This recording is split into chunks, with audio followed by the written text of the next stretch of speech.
Yes, this is research steps को मतलब right sequence में लगाना है, ठीक है। तो construction of hypothesis, identification of variables, codification of data and referencing. किसी को अटेम्प्ट करना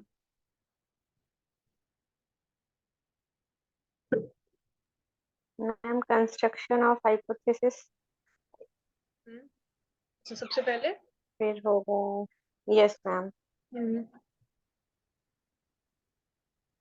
फिर identification of variable I think, okay, codification of data और रेफरेंसिंग, ABCD। ओके। मेरे हिसाब से वेरिएबल्स हाइपोथेसिस से पहले आना चाहिए, ठीक है। इट इज की देखो, हाइपोथेसिस बेसिकली क्या होती है, although again we are going to do all this in detail, but just to give you a basic idea, और you might already be knowing what hypothesis is, ठीक है, but still मतलब कि hypothesis basically कि आपने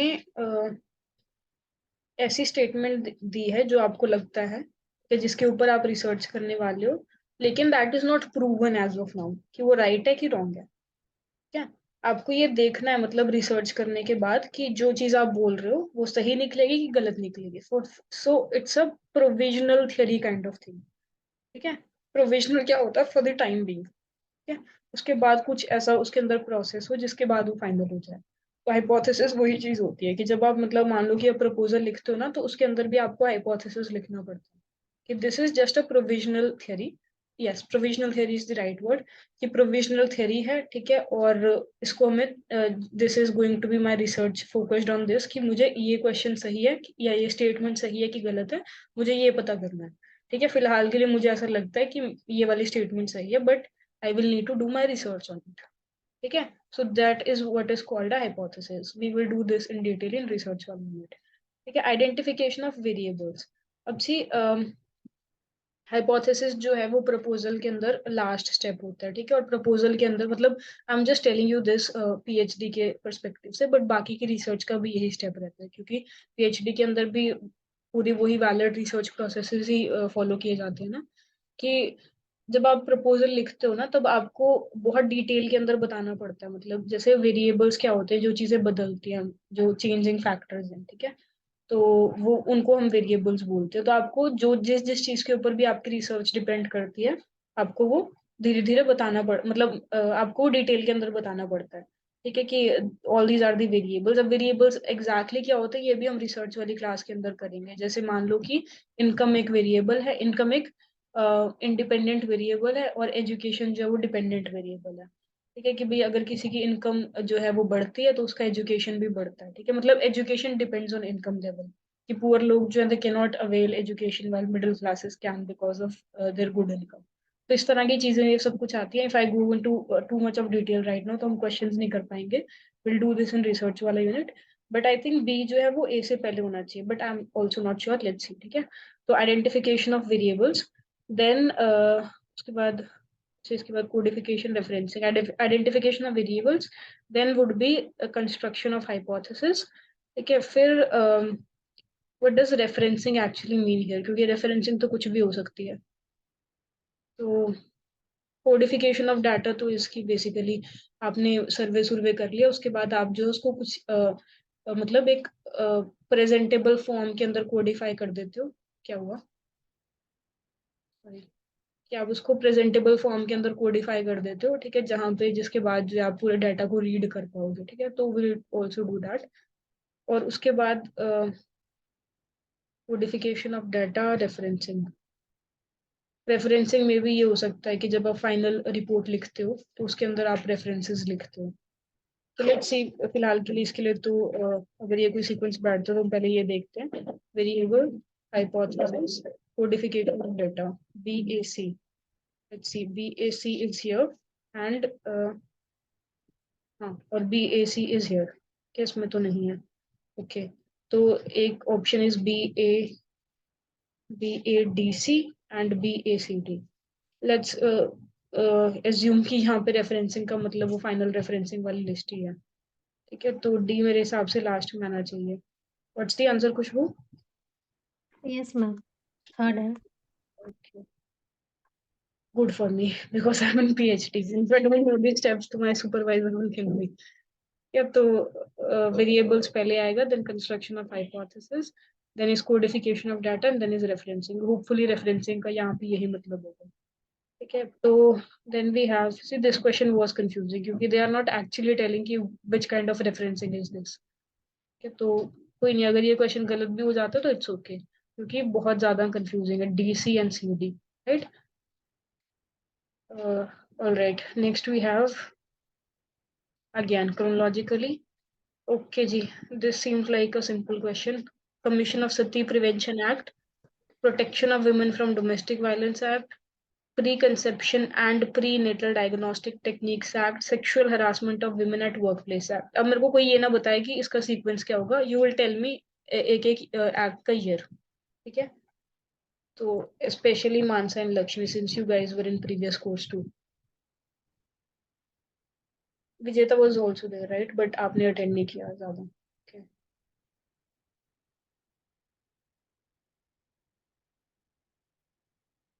बताओ, first बताओ sir. Ma'am, sexual harassment of women at workplace, I think 2013 का है ये। Okay,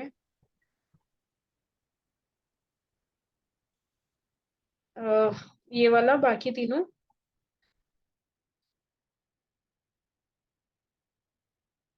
all right, let me tell this. Protection of women from domestic violence act, I think 2005 में हुआ था। Correct, I'm not sure. Very very correct.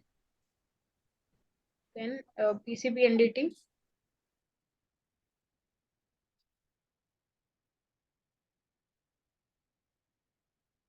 दो अलग अलग acts ना, पीएनडीटी बाद में आई थी, फिर वो अमेंड होकर के पीसीपी एनडीटी बन गई थी। तो this happened in 2003. Okay, the original act came out in 1994. It got amended in 2003. Then we have Commission of Sati Prevention Act. This came out in 1987. After, you remember, we discussed in class Raj Kamar वाला case, जिन्होंने जो था सरेआम सबके सामने जो था सती commit करा था। She was just 18-19 year old girl. ठीक है, और वो कैमरास के ऊपर Yes कैप्चर। ma'am. तो उसके बाद ही एक्ट आई थी, उस इंसिडेंट के बाद। ठीक है, तो लेट्स सी इसके हिसाब से क्या अरेंजमेंट बैठती है यहाँ पे। This is A, then C, then B and D. A C B D, this one right. Yes, तो ए 1987 ऑब्वियसली पहले होगा, then C 2003, then B 2005 and then D 2013। तो what's the answer Khushboo? Second. तो ये वाले जो है ना, although like I was a little confuse कि भाई मेरे को 2020 से पहले वाला पैटर्न फॉलो करना चाहिए कि नहीं करना चाहिए, since exam was changing a lot, but still we focused a lot on act की ईयर्स वाले उसके ऊपर थी, और ये यहाँ पे इस तरह से काम आया है because obviously previous year question paper जो है वो इम्पोर्टेंट है। तो सीन की अब फिर से ये थोड़ा सा पैटर्न घूम रहा है। आई वुड सजेस्ट कि 2020 के पहले वाले क्वेश्चन पेपर्स पे भी जो क्वेश्चंस आए हैं उनके उनके ऊपर प्रैक्टिस करो, अच्छे से उनके ऊपर फोकस करो, उसके हिसाब से भी अब आप अपनी स्ट्रैटेजी बना सकते हो। ठीक है, this is arrange the following feminist text in chronological order. Okay, कितनी सारी क्रोनोलॉजी यार। Chimamanda, Ngozi, Adichie, we should all be feminist. This is a nice book, ये आप पढ़ सकते हो। ठीक है, बहुत 50 पेज की छोटी सी बुक है। देन वी बोलो। मैम आप कुछ बोल रही थी, मैंने सुना नहीं उस टाइम तो। अच्छा अच्छा, कोई नहीं, मैंने ज्वाइन किया था, कुछ बोल रही थी लक्ष्मी। कोई नहीं, कोई नहीं, इट्स डन नाउ। मैम मैं इस क्वेश्चन को अटेम्प्ट करूं? हाँ बोलो।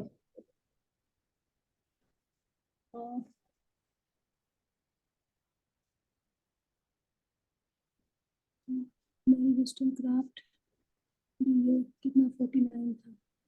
मैम मेरे अकॉर्डिंग तो मैरी वॉलस्टोनक्राफ्ट का सबसे पहले होगा, vindication of right. No ma'am, ये मेरा क्राफ्ट।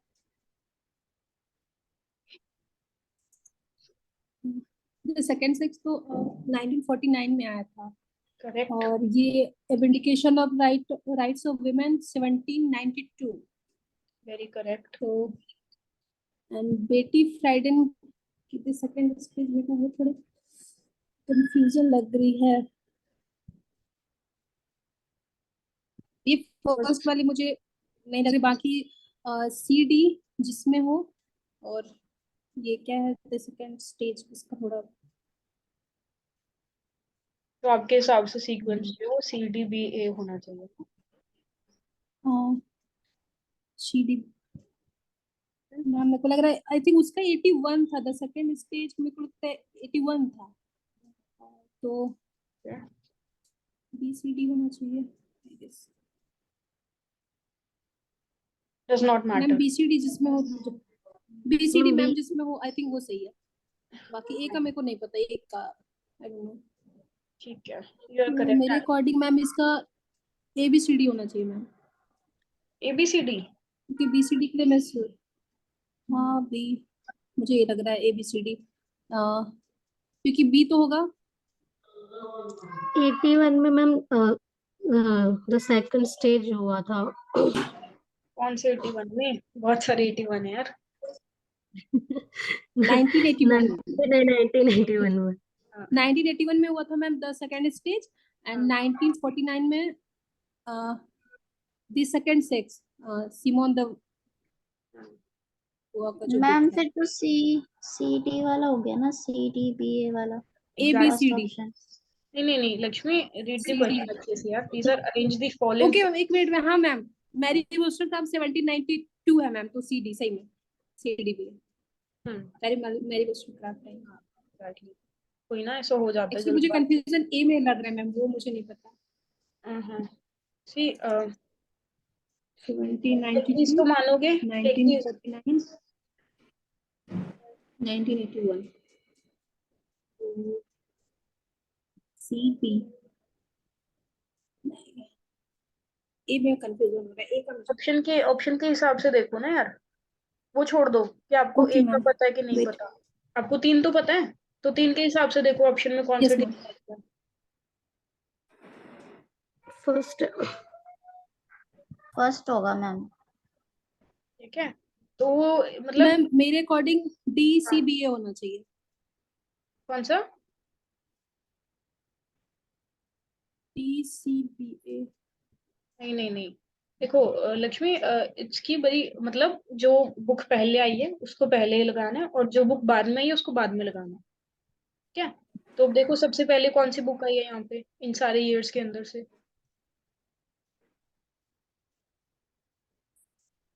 पहले सबसे बुक आई है पुरानी ये सबसे मैरी वोस्टरक्राफ्ट। हाँ एग्जैक्टली, ठीक है, तो मेरे सबसे पहले मेरी आएगा न्यूज में सी। तो मैरी वोस्टरक्राफ्ट ली हुई।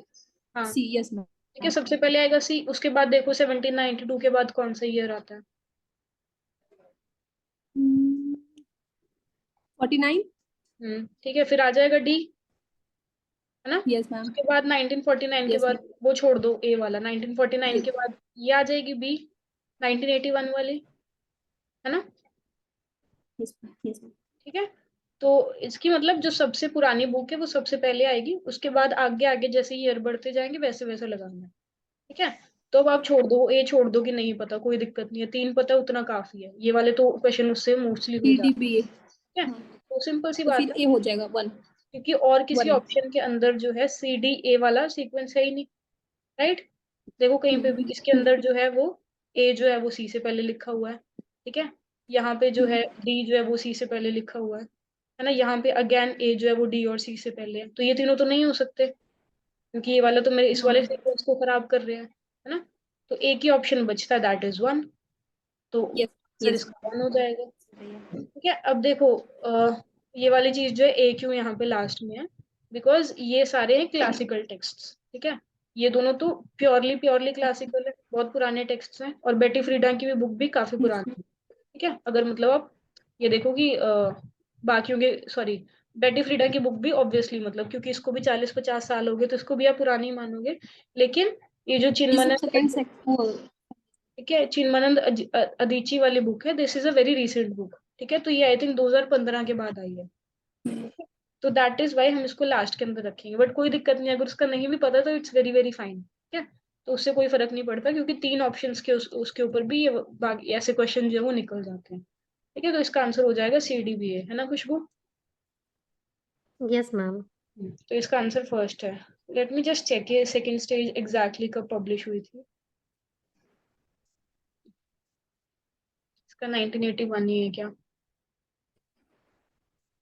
यस मैम, मैं श्योर हूँ उसके बारे में क्योंकि मैंने भी पढ़ा है लेटेस्ट। That's good then. ये 1992 1949 इसका नहीं पढ़ा था। चलो if you are sure then let's not check it, trust you on this, ठीक है। तो इसका 1981 है। ऑलराइट, बेटी फ्रीडा द सेकंड स्टेज। इनकी एक और बुक है जो इससे ज्यादा फेमस है, वो कौन सी है? Feminine Mystique, वो कब आई यस थी? Ma'am. 1963 and 1863. No no no no no, 1963। Yes, ma'am. हाँ, ये 20th सेंचुरी के स्कॉलर है। हमने डिस्कस तो किया था जब we were doing liberal feminism, ठीक है। तो हमने डिस्कस किया था कि ये अमेरिका के अंदर जो थी सेकेंड वेव लाने में शी वाज रिस्पॉन्सिबल, जब फर्स्ट वेव खत्म हो गई थी Yes, वॉर के ma'am. इयर्स के बाद, है ना। तो इसीलिए सेकेंड वेव वाले Yes, स्कॉलर हुई, तो इसीलिए 20th सेंचुरी के अंदर होंगे, ठीक है। Okay, next is again chronology. This is progression of women suffragette rights in India. तो ये क्वेश्चन अगर आपको ना भी आए तो इट्स वेरी फाइन, बिकॉज हम लोगों ने अभी तक ये करा नहीं है और जनरली पता नहीं होती ऐसी चीजें, because I can see this is very historical. तो state of Travancore granted voting rights to women. Okay, Montague Chelmsford reforms denied voting rights to Indian women. Okay, Government of India Act made only 2.5% women eligible to vote, and Indian Constitution granted equal voting rights to all Indian citizens irrespective of gender, caste, religion and ethnicity. जितना आसान ये paper आया हुआ था ना, आई would think कि वही D वाला जो था उसी से आंसर निकल जाता, ठीक है। Indian constitution granted equal voting rights, but खैर चलो उन्होंने ज्यादा भी लेवल नहीं गिराया, डी जो है वो लास्ट में लिखा हुआ है। तो ये तो हमें पता है कि ये तो 1950 में ही हुआ होगा, because that's the time when Indian constitution got enacted, है ना। तो ये तो हम खत्म कर देते हैं Yes, क्योंकि ma'am. चारों में डी जो है वो लास्ट में ही है, राइट। अब we have state of Travancore was the first state, ठीक है, which gave voting rights to women. ये हम लोग करेंगे, आपको ना भी पता हो तो it's okay, because this is a very very in depth thing, ठीक है। तो फर्स्ट वो भी प्रिंसली स्टेट थी, नॉट इवन ब्रिटिश इंडिया की टेरिटरी, ठीक है। प्रिंसली स्टेट थी जिसने सबसे पहली बार वुमेन को वोटिंग राइट्स दिए थे, and this happened in 1920, alright. Then is Montague-Chelmsford reforms denied voting rights to Indian women. ये जो Montague-Chelmsford reforms थे, ठीक है, ये है गवर्नमेंट ऑफ इंडिया एक्ट आई थी 1919 वाली, ठीक है, उसको ये बोलते हैं Montague-Chelmsford reforms, ठीक है। तो ये एक्ट आई थी 1919 में, तो ये चीज भी 1919 के अंदर हुई है, ठीक है।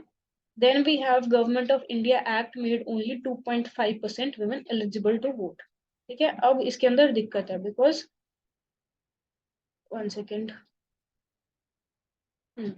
Because 3 government of India act in total थी, ठीक है, 1909, 1919 एंड 1935, ठीक है। अब सीन की यहाँ पे फिगर जो है वो काफी ही कम है, तो I think maybe I would think कि गवर्नमेंट ऑफ इंडिया एक्ट 1935 शायद ना हो, although I am not sure because percentage wise तो मैंने भी नहीं पढ़ा इसको, ठीक है। बट लेट्स सी कि क्या सीक्वेंस बनता है इसका। तो इसके अकॉर्डिंग, जितना मुझे फिलहाल के लिए पता है, BAD ये सीक्वेंस होना चाहिए। तो इसके अंदर तो ये सीक्वेंस नहीं है, ठीक है। देन इसके अंदर भी नहीं है, ठीक है। देन इसके अंदर भी नहीं है, और सिर्फ एक ऑप्शन है, that is BAC and D, ठीक है। तो अब देखो, अगर 2020 जो था वो पहले आ गया, तो आई थिंक ये गवर्नमेंट ऑफ इंडिया एक्ट 1935 ही है, ठीक है। तो आई रेड अबाउट दिस कि only 10% of Indian population was eligible to vote, but that was in cumulative terms, ठीक है। आई डिड नॉट रीड कि भाई विमेन का कितना उसके अंदर शेयर था, ऑल्दो इसमें थोड़ा बहुत जो था विमेन का मतलब कितनी परसेंट ऑफ विमेन उस टाइम के ऊपर वोट दे रही थी, वो शेयर थोड़ा बहुत इस एक्ट के थ्रू बढ़ा, ठीक है। तो सीक्वेंस वाइज सिर्फ यही वाला ठीक बैठता है, यही है ना खुशबू? Yes, ma'am. यही है. So the answer is fourth. Don't worry, this is a very technical question. ठीक है, जब हम हिस्ट्री वाला करेंगे तो you'll understand. Because हम लोग शुरू ही यहीं से करते हैं, ये मॉन्टेग-शेम्सफोर्ड रिफॉर्म से, सरोजिनी नायडू के कमीशन से हम लोग शुरू करते हैं. And we have specifically read, ठीक है, state of Travancore granted voting rights to women. And I can guarantee you कि आपको कहीं पे भी ये YouTube के ऊपर जितने भी लोग थोड़ा बहुत पढ़ा रहे हैं women studies को, no one is going to cover this. This is a very technical fact. और अगर आपको ये पता था तो ये आंसर निकल जाता है इससे. ठीक है, तो ये नोट्स के अंदर स्पेसिफिकली गिवन है वहां पे. Travancore was the first princely state which gave voting rights to women, and Madras was the first British Indian state which gave voting rights to women. ठीक है, अच्छा, प्रिंसली स्टेट और इसके अंदर क्या फर्क होता था, ये I am telling you so that कि मतलब आपको याद रहे, आप लोग कंफ्यूज ना हो. प्रिंसली स्टेट वाज की जो तब भी मतलब ब्रिटिश के इंडिया पे कंट्रोल होने के बाद भी वहां पे राजा महाराजा होते थे, ठीक है, जो कि उन स्टेट्स को कंट्रोल करते थे, लेकिन उनके ऊपर ओवरऑल कंट्रोल जो था वो ब्रिटिश का होता था. ठीक है, तो ब्रिटिश सुजरानिटी बोलते थे उसको. एक्सटर्नल अफेयर्स, आर्मी, वो सब कुछ उसका ब्रिटिश मेंटेन करते थे. इंटरनल कंट्रोल जो था वो वहां पे तब भी राजाओं को होता था. तो ऐसी जितनी टेरिटरीज थी उनको बोलते थे प्रिंसली स्टेट्स. और उसके अलावा देयर वर स्टेट्स जहाँ पे डायरेक्ट कंट्रोल ब्रिटिश का था, वहां पे और कोई रूल नहीं करता था, सिर्फ ब्रिटिश रूल करता. ठीक है, जैसे कि मद्रास वाली स्टेट हो गई, बाकी सारी जगह हो जाएंगी. ठीक है, तो वो फर्क होता था ब्रिटिश इंडियन स्टेट्स और प्रिंसली स्टेट्स के बीच में.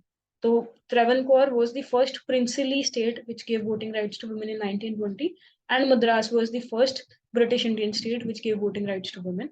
Okay, that also happened in 1920 only. Okay, we'll do this history wali class ke andar. Then we have, okay, this is the very simple. SAP, gender and development, women in development, women and development. They are asking इसको chronologically arrange करो. These are development के approaches. ठीक है, so is someone going to attempt this?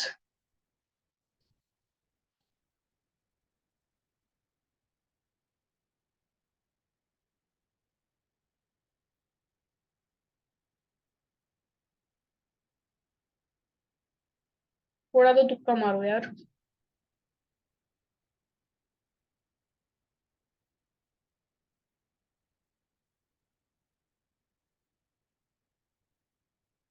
चलो, हाँ बोलो. Ma'am, women in development में थोड़ा कंफ्यूजन हो रहा है एक्चुअली. 1960s में आई थिंक 1960s का है, बट इसमें वो छोड़ दो डेवलपमेंट यार, लाइन में थोड़ा कंफ्यूजन. वो छोड़ दो. कौन सी ईयर में आई है? इस वाले क्वेश्चन में आपको ईयर पता होना जरूरी ही नहीं है. पहले ये बताओ, बस इतना बता दो कि विड पहले आया था कि वैड पहले आया था. मैम विड एग्जैक्टली, विड के पहले आया था, फिर वैट, फिर गैड. हाँ, हाँ, फिर जी. हाँ, गैड. एंड ये कब आया सैप, ये नहीं पता मैम. दिस इज अच्छा, 1990. पहले ये सी Ma'am, with that cat. ये हम लोग करेंगे. Gender and development. This is, हाँ, दिस इज बहुत ज्यादा डिटेल के अंदर है, हम लोग इसको करेंगे. ठीक है, देखो, वैड जो था वो विड का क्रिटिसिज्म बन के ही आया था ना. और इसके अंदर आप देखो, अगर आपने मान लो नहीं भी पढ़ा हुआ ये, तो आप इतना देख सकते हो कि दिस इज विमेन और ये पूरे जेंडर की बात करता है. ठीक है, तो अगर आप देखो आज जो जेंडर स्टडीज है वो वुमेन स्टडीज के बाद में आई है. ठीक है, तो पहले वुमेन की ही बात होती थी, देन उसका एम्बिट थोड़ा बड़ा हो गया और उसके अंदर हम लोगों ने बाकी सारे जेंडर्स को कवर करना शुरू कर दिया. उसके बाद मैस्कुलिनिटी स्टडीज भी होने लग गई. ठीक है, जो होमोसेक्सुअल लोग हैं उनकी भी स्टडीज होने लग गई. तो इतना तो मतलब आपको यहाँ से देख करके पता चल रहा है कि भाई बी जो है ना वो सी और डी के बाद ही आएगा. लेट्स सी कि इससे ये अटेम्प्ट हो सकता है कि नहीं हो सकता. इसमें बी सबसे लास्ट में, ये नहीं हो सकता. ठीक है, इसमें सी बाद में, ये भी नहीं हो सकता. ठीक है, और ये इस वाले ऑप्शन के अंदर है. हाँ, इसके अंदर है विड, वैड, और बी है और ए है. ठीक है, या तो ये है या फिर दिस इज, एक मिनट, ये क्या है, A C, S A P, main development. हाँ देखो, इसके अंदर भी ऑब्वियसली बी जो है वो डी से पहले आ रहा है, ये भी नहीं हो सकता. ठीक है, तो आपको और कुछ पता करने की जरूरत ही नहीं है. अगर आप इसके अंदर थोड़ी सी कॉमन सेंस और लॉजिक लगाओगे, ये आंसर ये ऐसे ही निकल जाता. अगर आपने चारों चीजें जिंदगी में कभी ना पढ़ी होती. ठीक है, तो बहुत सारे क्वेश्चन सिर्फ बहुत रैशनल और लॉजिकल थिंकिंग के साथ निकल जाते हैं. ठीक है, तो इसको बस ये वाली जो टर्म्स है इनको ढंग से पेपर के अंदर एक एक वर्ड को ध्यान से पढ़ा करो. ठीक है। और जब आप एक एक वर्ड को ध्यान से पढ़ते हो तो वो आपको अपने आप कहीं ना कहीं जो स्ट्राइक कर जाता है कि आप इसके अंदर कौन सा लॉजिक लगा सकते हो। ठीक है। तो अगर मैं इस लॉजिक के बियॉन्ड जाऊं तो ऑब्वियसली हम लोगों ने क्लास के अंदर ये डिटेल में कवर करा है, कौन सा पहले आया था कौन सा बाद में आया था। ठीक है। तो उसके ऊपर भी आपको ये पता ही होगा पेपर में, तो आपको तुक्का मारने की भी जरूरत नहीं पता होगी। अगर आपने नोट्स पढ़े हैं तो you will be able to do this. ठीक है। तो फर्स्ट केम आउट विड यानी कि वुमेन इन डेवलपमेंट, फिर आया था वुमेन एंड डेवलपमेंट CD। ठीक है। Then came gender and development and then came structural adjustment programmes. तो इसका सीक्वेंस ऑब्वियसली CDBA ही है ना Khushboo? Yes, ma'am. This is 3। Yes, ma'am. 3. Okay, ये आगे आपके असर्शन और रीजनिंग वाले questions, these are very important, will do this in class. ठीक है। बिकॉज आई नो कि मेरे को पिछले कोर्स में भी काफी लोगों ने बोला था कि इन वाले क्वेश्चंस के अंदर दिक्कत होती है, बट ये लोग हम करेंगे कल, because I have a class at 11 जिसके लिए मुझे रीडिंग करनी है, जो कि मैंने आज करी नहीं है। तो I have to wake up early for that. कल नीड टू स्लीप नाउ। हम लोग कल यहीं पे कंटिन्यू करेंगे। ठीक है। Okay, ma'am. यस। ओके जी, good night. Okay, thank ma'am you. हाँ जी। मैम किसी दिन जैसे अगर फ्री हो उस दिन में आप ले लो क्लास, तो उस दिन पूरा कंप्लीट कर लेंगे अपने। संडे या आई सैटरडे वाज को किसी आई दिन। Was was also thinking about that, because मुझे पता है कि इसके अंदर बहुत ज्यादा टाइम जा रहा है, बट ट्रस्ट मी, ये नोट से भी ज्यादा इंपॉर्टेंट चीज है। ठीक है। दिस इज कि आप जितने हाँ मैम। मर्जी पढ़ लो, अगर आप मतलब क्वेश्चन पेपर मतलब अगर आपने प्रैक्टिस नहीं करी है तो नहीं हो पाता। ठीक है। So don't worry, will be doing this. मेरा हम्म। काम है आपका सिलेबस खत्म करवाना, वो आई डू ऑन टाइम। उसकी you do not need to worry, चाहे उसके लिए मुझे रोज क्लासेस नहीं लगानी। उसके लिए नहीं। हाँ। तो will do everything on time, don't worry. ठीक है। Will cover everything. नहीं उसके लिए हम्म। नहीं। मैम ओके मुझे थोड़ा मैम। टाइमिंग का इशू लग रहा था, क्या 8 बजे क्लास हो सकती है यार, the problem is I have prelims in 2 अगर months। पॉसिबल है तो? हाँ, I have prelims in 2 months। ठीक है। मैं लाइब्रेरी से क्लास के बिकॉज हिसाब से ही आती थी। ठीक है। तो मैं लाइब्रेरी से 7:30 बजे निकल जाती थी, ये सोच करके कि मैं रास्ते में जाते जाते जो है डिनर कर लूंगी और 8 बजे जो है मैं क्लास ले लूंगी। ठीक है। अब लेकिन मैं इसके अंदर भीड़ इतनी ज्यादा होती है तो मेरे को टाइम लग जाता है उसमें आने में। फिर वो हॉस्टल मेरा 2nd फ्लोर के ऊपर है, तो मेरे को सामने वाले हॉस्टल से चल करके आना पड़ता है। ठीक है। फिर बीच में वो कहीं बर्तन धोने हैं, कहीं कुछ करना है, कहीं कुछ करना है, उस सब में इतना टाइम निकल जाता है। तो we can do one thing, I can take 8 बजे क्लासेस कभी कभी बीच में, when I can manage this. ठीक है। जैसे मान लो कि कभी मेरा डिनर करने का मेरे में मन नहीं है तो हम लोग उस दिन कर सकते हैं। ठीक है। बाकी आई ट्राई, अगर मुझसे हो पाता तो आई डेफिनेटली डू इट पहले। ठीक है। मैं बट वो ना कॉन्सेंट्रेट नहीं हम्म।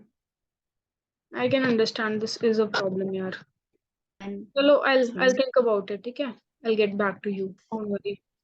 Okay, thank you ma'am ma'am. Ma'am एक क्वेश्चन और लास्ट, लाइक जो आपके पुराने रिकॉर्डेड क्लास है तो हम उसको भी तो देख ही सकते हैं, मतलब वो भी तो सिलेबस में कवर्ड ही है, राइट? हाँ हाँ, बिल्कुल देख सकते हो, अगर आपको एक्सेस है उसका तो you can obviously watch it. हाँ है मैम, एक्सेस उसका दिखता है वो देखो। पुराना वाले में। अभी मैम मुझे तो नहीं दिख रहा है, मैंने आज भी चेक किया था।